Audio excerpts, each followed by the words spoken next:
She boarded a flight like any other day, first-class ticket, quiet confidence, and no need to prove herself. But when a young flight attendant questioned if she even belonged in that seat, everything unraveled.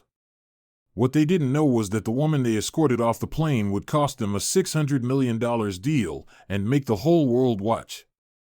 Danielle Rivers didn't expect turbulence, not before takeoff, not before coffee, not before the work of 8 months was about to culminate in a boardroom high above Washington, D.C. She arrived at the gate in Seattle with the same grace she carried through every airport for the past 2 decades, navy blazer pressed, tablet under arm, dark trousers, no logos, no heels, no noise. That was how she preferred to move, quietly. No need for announcement. No need for permission. She'd boarded this route dozens of times, Seattle to D.C., first-class seat 3A, always the window. Always left side of the plane, where the sun didn't glare off her screen. The seat gave her just enough room to work and just enough distance from anyone who might want small talk. That morning, she nodded politely at the man in 3B, slid into her seat, pulled up the latest projection models on her tablet, and started reviewing the finer points of Viridian Systems' acquisition offer. They didn't know she was the one making the decision, not yet. But that wasn't unusual. Danielle had built Riverscale Technologies with precision and purpose, and kept her name well below the headlines. She didn't want the attention. She wanted the leverage. What came next, however, was neither strategic nor silent. A young flight attendant, no older than 25, stopped by her seat with a smile that didn't quite reach her eyes. "Excuse me, ma'am," she said, voice tight, too cheerful. "Could I just see your boarding pass again?" Danielle blinked once, calmly. She hadn't even buckled her seatbelt yet. "Of course," she replied, handing it over without hesitation. The attendant stared at it for a beat too long, the way people do when they're looking for a problem. "Are you sure this is your seat?" she asked. Danielle didn't flinch. "Yes. 3A, just like the pass says." "Okay," the woman said, clipped and awkward, walking off with a stiff nod, offering neither smile nor apology this time. Danielle felt it then, the shift. That strange stillness that sinks into the air when something's wrong but no one wants to say it out loud. The way people don't quite look at you, but they glance in your direction anyway. The sound of a seatbelt click a little too loud. The man beside her adjusted his tray table and suddenly seemed very interested in looking out the window. Danielle inhaled slowly and turned back to her screen. She didn't have time for suspicion. The merger review was scheduled for 9 a.m. the next day. Her models were tight. Her projections were airtight. The offer had already been drafted. Viridian Systems thought they were days away from owning Riverscale. But what they didn't know, what no one knew, was that Danielle Rivers owned 100% of it. And she wasn't interested in selling to anyone who made assumptions before asking questions. 15 minutes passed. The cabin filled slowly with business travelers in tailored blazers and Bluetooth earbuds. No one seemed particularly awake or interested in conversation. Then came the 2 men, blue TSA uniforms, radios clipped to their shoulders, matching expressions of restrained awkwardness. They didn't belong on the plane. Not unless something was wrong. The taller officer paused at her row. "Ma'am. Danielle Rivers?" She looked up. "Yes? Would you mind stepping off the plane with us for a moment?" The air in first class seemed to freeze. Every head turned slightly, no one daring to look directly but no one looking away. The man in 3B said nothing. Just kept his eyes trained on the window. Danielle's voice stayed level. "Is there a problem?" The second officer glanced at the flight attendant, who now stood at the galley pretending not to notice. He turned back to Danielle. "There's been a report about a seat discrepancy. We just need to confirm some information." Danielle's breath caught for half a second. Then she exhaled. Half disbelief, half annoyance. "I've already shown my boarding pass." "Yes, ma'am. We just need a moment." "You're asking me to leave a seat I paid for so you can verify something you've already verified?" The taller officer didn't blink. "Yes, ma'am." She stood, calm and deliberate. Not a single person said a word. Not the passengers. Not the crew. Not the man who watched her hand over her pass, watched her be questioned, and now watched her be escorted out. Danielle walked off the plane with quiet authority, tote on her shoulder, chin level. Her pulse was steady, but her mind raced, not with panic, but with calculation. It had been years since someone underestimated her so directly. Not since her early days, when boardrooms went silent the moment she walked in because they hadn't expected the black woman at the end of the table to be the founder. The jet bridge felt colder than the plane. The officer turned to her. "We've reviewed your pass." It was valid. There was a misunderstanding. Danielle raised an eyebrow. "A misunderstanding?" "Yes, ma'am."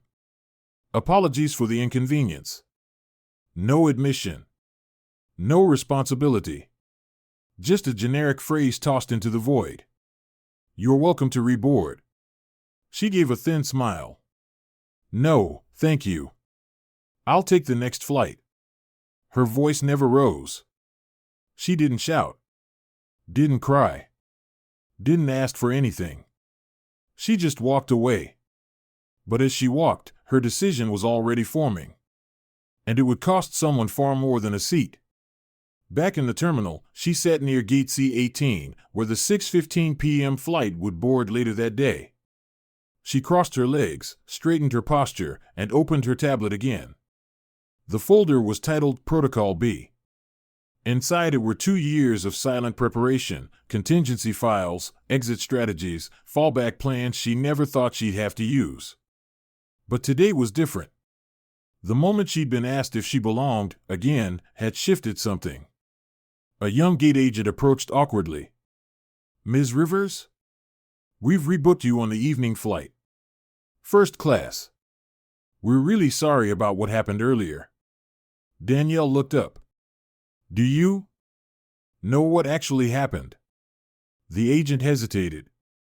"I think, a seat mix-up?" She nodded, not unkindly. "That's what they told you." "That's all I was given, ma'am." "Thank you." He walked away quickly. She tapped her screen again, switching to a private note, her final presentation slides, ready for 9 a.m. tomorrow. Viridian Systems thought they were acquiring a defense tech startup to fill a hole in their AI infrastructure. What they didn't know was that Danielle was the architect of every line of code. Every proprietary algorithm. Every breakthrough. And now, she wasn't selling it to them. Not because of the money. Not because of the disrespect. But because she'd seen enough. She would not hand her company over to people who couldn't see past the seat number on a boarding pass. When she boarded the next flight, the crew smiled politely. No questions. No comments. Just the click of the seatbelt in 3A and the hum of engines powering up. Danielle closed her eyes and let the darkness outside the window soothe her. This wasn't about revenge. This was about clarity. She didn't need their business. She needed to be reminded of her worth, and now, so would they. Because tomorrow morning, Viridian would find out what it cost to underestimate the woman in seat 3A. Danielle Rivers didn't look back as she walked away from gate 42. She didn't need to. What she left behind wasn't just a seat, it was a signal. A shift. A silent declaration that wouldn't make noise until the right moment. She moved with the calmness of someone who understood leverage, who knew how to let silence do the talking. She passed the duty-free shops without pausing, the cafe line without glancing, and chose a quiet corner by gate C-18, far from the whispers, the sideways stares, and the seat where she had been deemed a question mark instead of a passenger. She crossed her legs, unzipped her leather tote, and pulled out the same tablet she'd been reviewing 30 minutes ago. Her fingers moved swiftly, unlocking a document titled Protocol B. It was not a backup plan. It was the final word she'd never wanted to use. But now it was time. One tap. Then another. An encrypted message loaded, a draft she had hoped would never leave her device. It was addressed to Viridian Systems Board of Directors. Subject line: Strategic Withdrawal Notice, Immediate Effect. Her eyes skimmed over it once, twice. No changes needed. It was already perfect.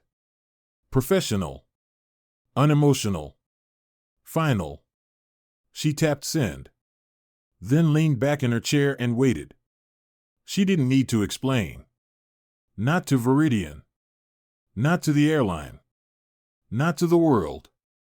The only question that mattered had already been answered the moment they asked her to leave her seat. Danielle Rivers knew her value. The problem was, they didn't. Back in Viridian's headquarters, nestled into a steel and glass high-rise in Arlington, Virginia, the team was still preparing for the next day's deal. Final schedules were being confirmed. Catering had been ordered. Legal was polishing the last clauses of the merger. No one, not a soul, suspected that the cornerstone of their future had already cracked. At 6:03 p.m. Eastern Time, the chief counsel received the email. At 6:05 p.m., he forwarded it to the CEO with the subject, "You're going to want to read this now."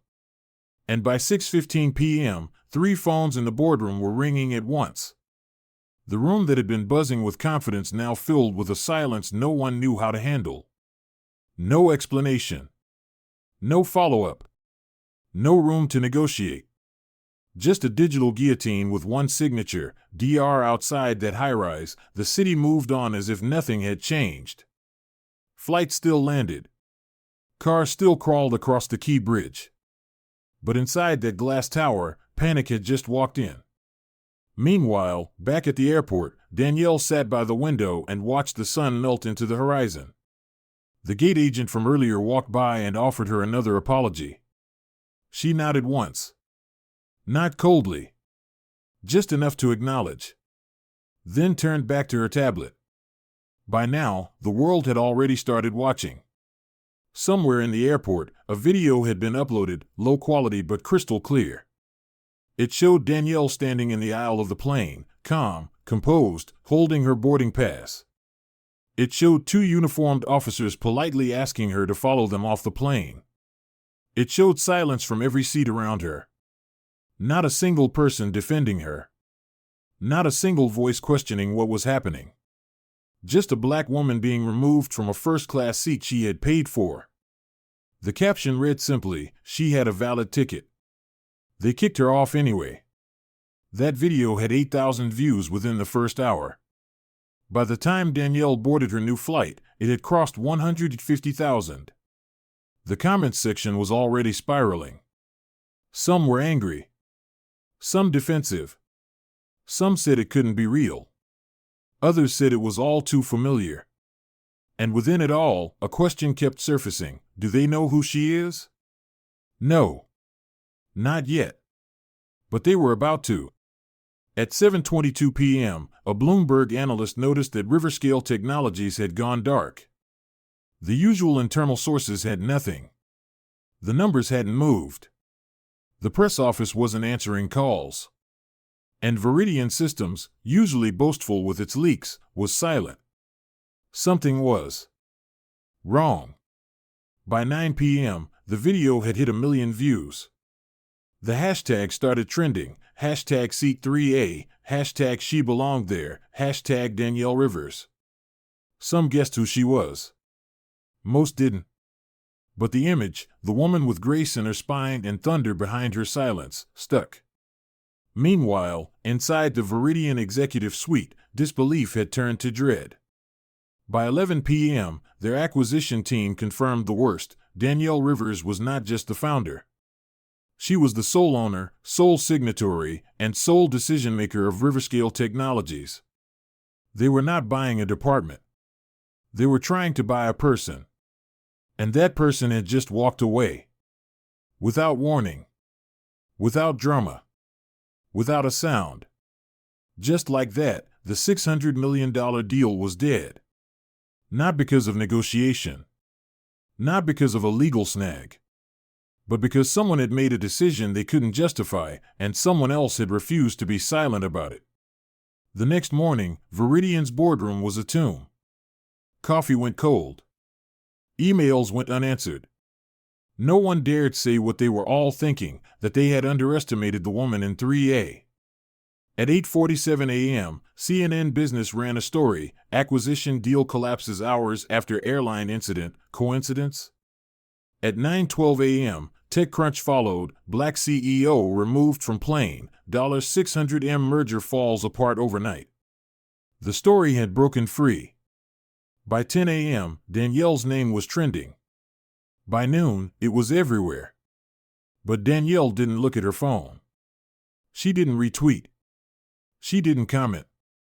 She sat in her Georgetown apartment, back straight, a cup of ginger tea beside her, and watched the world catch up. Her assistant texted, "Boardroom at Veridian is full." But no one knows what to say. Danielle replied, "Cancel everything." Then, after a pause, added, "Also, don't respond to press. Let them spin." She leaned back, closed her eyes. Outside her window, the city buzzed as usual. But beneath that hum, a shift had begun. Not just in Veridian's valuation. Not just in the public eye. But in something deeper. Something more permanent. Because the story had stopped being about a seat. It had become about a system. About perception. About how many times someone had to prove they belonged before people stopped assuming they didn't. And in that silence, and that refusal to explain or apologize, Danielle Rivers had made herself undeniable. No press release. No press conference. Just presence. And power. The kind you don't announce. The kind you don't need permission for. The kind you carry with you, even when they ask you to leave. Danielle Rivers didn't say a word. Not when the headlines broke. Not when the analysts called her assistant's phone nonstop. Not when the story hit every major outlet from CNBC to Forbes to the Washington Post. She didn't need to. The world was speaking for her now. Her name, once known only within tight circles of defense tech and government contracts, was suddenly trending across platforms with hashtags like #Seat3A, #SheBelongedThere, and #RiversNotForSale. The quiet authority she had carried with her off that plane was now echoing across the country. And still, Danielle said nothing. She sat in her Georgetown apartment, sunlight filtering through tall windows, a cup of ginger tea steaming beside her, as the chaos she had never asked for unfolded in boardrooms, newsrooms, and investor calls across the coast. Her phone buzzed with messages she wouldn't answer, reporters begging for a statement, investors pleading for clarity. Veridian's general counsel requesting a short conversation to better understand the situation. She ignored them all. There was nothing left to understand. They had their moment to ask questions. Instead, they chose assumptions. And assumptions cost them everything. 4 days had passed since she sent the email that torched a $600 million deal in under 60 seconds. 4 days of headlines dissecting what went wrong and how. 4 days of half-hearted airline apologies and corporate silence. And 4 days of Danielle watching it all unfold with the stillness of someone who knew exactly what she was doing. She didn't want to be a headline. She didn't want to be a symbol. But sometimes, silence makes a louder point than a press conference ever could. And when she finally spoke, she didn't speak to Veridian. She didn't speak to the airline. She spoke to the world. At exactly 8 a.m. on the 5th morning, she posted a short message to her LinkedIn and Twitter. No image. No hashtags. No PR fluff. Just words. Plain. Direct. Unapologetic. I was removed from my seat not because of policy, but because of perception. You saw a black woman in first class and thought that was an error. This wasn't retaliation. It was clarity. This isn't about power. It's about principle. And mine is not for sale. That was it. No tagging. No follow-up. No elaboration. Just truth, placed like a mirror for the world to stare into.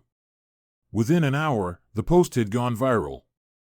Within 3, it had made the front page of every major news outlet. By the end of the day, it had been shared over 6 million times. People flooded the comments with their own stories, moments when they'd been questioned, watched, followed, dismissed. Stories from airports, from boardrooms, from classrooms, from hotel lobbies, from anywhere a person's presence had been treated as suspicious instead of valid. And through it all, Danielle didn't say another word. She let the weight of what had happened carry itself. Because this wasn't just about her. It was about every woman who had to over-prepare just to be considered qualified. About every person of color who had to double-check their tone, their posture, their outfit before walking into a room. It was about the cost of being seen as an anomaly in spaces you've earned your way into. And now, that cost had a number, $600 million. Veridian couldn't stop the bleeding. Their stock dropped 9% within 48 hours. Their investors demanded emergency meetings. Their press team scrambled to draft statements that couldn't seem to explain how the CEO had never met the woman they were trying to acquire. Someone on the board leaked the truth. They didn't even know what Danielle Rivers looked like. Not because she'd hidden it, she'd been at every virtual meeting, her name on every document, but because they never really looked. They assumed she was someone else. A deputy. A placeholder. A minor stakeholder. They assumed wrong. And now, the industry had noticed. CEOs began referencing her in interviews. Editorials called her Decision a masterclass in silent strategy. Civil rights leaders praised her grace under humiliation. Even government officials issued statements, careful to remain neutral but clear in their concern. And Danielle? She stayed off camera. No interviews. No panels. No TED Talks. She worked. Quietly. As she always had. And with every passing day, her silence reminded the world of the original point: she didn't need attention. She needed respect. That Friday evening, as the sun dipped below the D.C. skyline, Danielle stood by her window, sipping the last of her tea. Her assistant sat on the couch nearby, phone in hand, scrolling through headlines. Veridian just announced their CFO is stepping down, she said. Danielle nodded, not surprised. You're trending again, the assistant added. Want me to draft a follow-up post? Danielle shook her head. No, a beat of silence passed. Then, what if, her assistant began, hesitating. What if we did speak? About all of it. Publicly. You could own the narrative. Danielle turned slowly, calm as ever. I already did. She wasn't angry. She wasn't vengeful. She was done. The narrative didn't belong to Veridian. Or the airline. Or social media. It belonged to her. And she had already told it. In a seat. On a plane. With a boarding pass in hand. And a line that should never have been crossed. That story, now told through millions of voices, wasn't about revenge. It was about remembering what happens when the wrong person gets underestimated. And now, with the world watching, one question echoed louder than the headlines: what if we stopped assuming who belongs where? Danielle didn't ask it to provoke. She asked it by existing. By sitting. By staying calm while the world revealed its bias in real time. And in doing so, she had offered something rare, not just resistance, but clarity. Not just power, but purpose. Not just a lesson, but a legacy.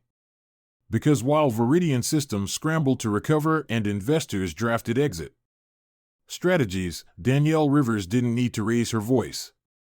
She had already changed the room just by being in it. And next time someone sees a black woman in seat 3A, maybe, just maybe, they'll think twice before assuming she's lost. Because that woman might just own the company you're trying to buy. There's a moment in every life when silence speaks louder than words. In Danielle Rivers' case, it wasn't just about a seat on a plane, it was about what that seat represented: visibility, dignity, and earned space. Too often, people judge who belongs where based not on qualifications or presence, but on assumptions, bias, and fear disguised as procedure. Danielle didn't shout. She didn't retaliate. She didn't threaten or demand attention. She simply stood in truth and let the consequences speak for themselves. The lesson here is as clear as it is powerful. Dignity doesn't require validation. You don't owe anyone an explanation for why you're in the room, the seat, or the position you've worked for. The world may not always recognize your value at first glance, but your job isn't to convince them. Your job is to remain rooted in truth, to act with clarity, and to walk away from anything that compromises your self-worth. Danielle's story reminds us that power isn't always loud. Sometimes it shows up in restraint. Sometimes it looks like walking away from a deal instead of fighting for inclusion in a room that doesn't respect you. And sometimes it means letting the world see you exactly as you are and letting their reaction reveal their values. So if you've ever been doubted, if you've ever been told you don't belong, that your presence needs to be justified, remember this: your presence is not a mistake. Your voice matters, even in silence. And the right people, the ones who truly recognize worth, won't need you to explain why you deserve your seat at the table. They'll be the ones offering you the seat in the first place. Let Danielle's strength remind you that clarity is more powerful than retaliation. And that walking away is not weakness, it's wisdom. From all of us here at U.S. Justice Story, thank you for listening to this powerful tale of grace, dignity, and unwavering self-respect. If this story moved you, if it reminded you of someone you know, or maybe reminded you of yourself, we invite you to share it. Because the more we tell these stories, the more we challenge the assumptions that still linger in quiet corners of power. Thank you for spending time with us. Stay bold. Stay grounded. And above all, never shrink to fit into places you were meant to transform. We'll see you in the next story.